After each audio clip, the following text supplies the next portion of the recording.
Sagittarius, welcome to your weekly Sidereal Astrology forecast. This is going to be from March 28th through April 3rd of 2016. I'm Athen, and this is for Sidereal Astrology. If you are new to the channel, be sure to check out the link down below because the signs are different. All right, so Sagittarius, a big week as it has been, a big month of March, and we are finishing up a lot of the same energies from March. And April takes on a much different sort of form, which I'll show you in the transit graph. But this week is about implementing a lot of the insights that we have been gaining and have been coming to us during the lunar eclipse of last week. So that lunar eclipse was in your 10th house of career, of legacy, or of your public image in some sense, essentially anything that we strive for or we want to have success for in life. So that's been the awareness and perhaps some things that you can reflect on this week as well, but really implement in terms of what came to you. What came to you in terms of this status check of seeing what can be improved with these areas of life. And this is a great week for that because we're on the third quarter phase this week, which is about taking those insights and moving them forward. Now the sun, and in fact a lot of energy, is going to be opposite that in your 4th house this week, which is the house of your personal life. It is the house of home, family, and your health.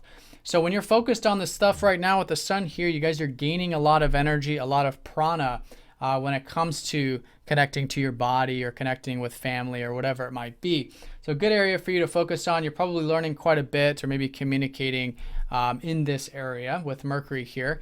And Venus is recently going into here this early part of the week, Monday and Tuesday.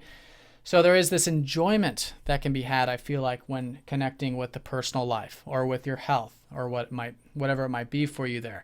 So this is going to be a very transformational sort of location this week, but as a backdrop, you can certainly enjoy it, I feel like, with Venus there. Now, let's go and look at this in terms of what is finishing up in March, because as you can see here, these two aspects, one of which involving your ruler Jupiter squaring up to Saturn, finishing up here within 1 degree this month, and the South Node conjoining up to Chiron, finishing up within 1 degree as well. So with these two aspects, first of all, it's been an excellent time for you to really cultivate that philosophical or adventurous spirit in your life, to really expand your horizons. This might be philosophically, which is more introverted way of doing it, such as through philosophy or spirituality, but also maybe even externally for some of you who are feeling like traveling or connecting abroad in some sense and expanding your horizons that way. So a good area for you to focus. I think you're learning quite a bit about that. In fact, you guys are a bit in a reflective state with your ruler retrograde at the moment, but reflecting on life. What is life about? What is your life path about? And how can you expand those horizons?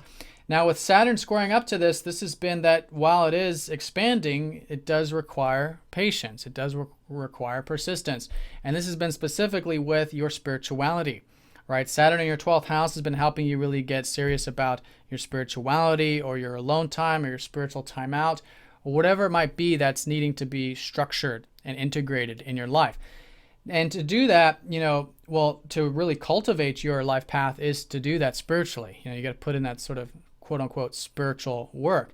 And Saturn is retrograde, so you guys are probably reflecting on this since last week too, in terms of what are these structures you're building with your deeper spiritual self or your spiritual life that can be re-examined at this time. So it's good to have that mature and grounded approach to both the spiritual life in this sense and also in expanding those horizons. Now Chiron is still conjoining up to the South Node going into that Chiron going into that 4th house of yours. So there is some healing that has been taking place, I feel like, maybe with the emotional body, maybe involving reflection or home or health or whatever it might be. So still an excellent time for healing there, seeing where there might be some change needed in this area involving your home or your health or your family that can be changed so you can have more peace with it because it's all in Pisces. All right, so that's going to be accentuated this week though because Venus is going to go over that conjunction. And so this is suggesting that there might be some old values about home or past or your roots or your health that are being released or are being healed in this sense. Now, Venus does also rule your 6th and your 11th house, so it's also a good week for healing and working on changing maybe your routine, your health, your diet, your regimens, your work environment, and maybe even how you connect with friends or groups or organizations and your ideals in life. So those are the 3 key areas with this. And I think just being open to healing in general this early part of the week and releasing old things that are no longer serving you and creating change in your life is excellent, especially because we are still very much in this eclipse cycle. Now, Mercury is going to be squaring up to Pluto and trining up to Saturn Tuesday and Wednesday as well. So with your mind on the personal life, I think there can be some good productive energy with Saturn, maybe a good grounded, mature energy. But while that's happening, there is some intensity. There's some deep things perhaps taking place with your view here, with your perspective. And that's the Pluto squaring up to it. So it's been all about you having non-attachment with your identity, with who you are, what your goals are. The more non-attached you are to your own self-image, your own self-interests in many ways, then the immense power of Pluto is channeling in that easier way.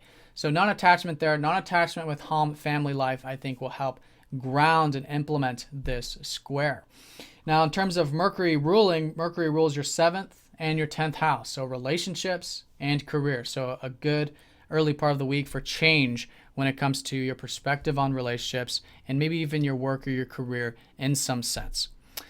Now, as we go into Thursday, Mercury does go over that Uranus in that 4th house. So there is this liberation that has been trying to make its way through in your 4th house. So you can have more freedom with home, have more freedom with family, with your health. And this is all about spiritual liberation in Pisces, about letting go, about having acceptance. And so those are some things that maybe can be worked on with Mercury going over that Uranus on Thursday, which Mercury is the more practical implementation of things. And then again, with relationships and career, maybe some changes there that can help free you up as well. And this all starts from a change of perspective. Now that's it for the major aspects, but over the weekend we do have the moon in Capricorn, so I do want to mention it because this will probably take the forefront. This is your 2nd house, so I think it's a good weekend for anything involving connecting with essential pleasures of life, being grateful for what you have, and the everyday enjoyments that you have in life. But again, it's all in the bigger sense about these shifts and changes, about implementing these insights about the future, about your productive life or your career life, which has been that lunar eclipse in your 10th. All right, Sagittarius, so have a great week. Thanks for watching, and I'll see you all next week.